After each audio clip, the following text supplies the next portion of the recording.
حضرت امام علی علیہ السلام فرماتے ہیں، زبان کا لگایا ہوا زخم نیزے سے لگائے ہوئے زخم سے گہرا ہوتا ہے۔ امام علی علیہ السلام نے فرمایا، 6 چیزوں کی شکایت کبھی نہ کرنا: اپنی قسمت کی، اولاد کے سامنے اپنے بڑوں کی، اپنا ذاتی مکان ہوتے ہوئے اس کی تنگی کی، بھول کر بھی اپنے ماں باپ یا استاد کی، غیر کے سامنے اپنے دوست کی، رخصت کرنے کے بعد اپنے مہمان کی۔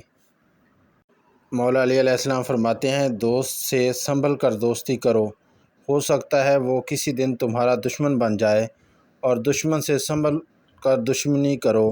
ہو سکتا ہے وہ کل تمہارا دوست بن جائے۔ حضرت مولا علی علیہ السلام فرماتے ہیں، لوگوں کے خوف سے حق کی بات کہنے سے نہ ڈرو، کیونکہ نہ تو کوئی موت کو قریب کر سکتا ہے اور نہ ہی کوئی رزق کو دور کر سکتا ہے۔ مولا علی علیہ السلام فرماتے ہیں، لوگوں کو اسی طرح معاف کرو جیسے تم خدا سے امید رکھتے ہو کہ وہ تمہیں معاف کرے۔ مولا علی علیہ السلام فرماتے ہیں، لوگوں کی محبت پانی کے بلبلے جیسی ہے، زیادہ دیر تک نہیں رہتی،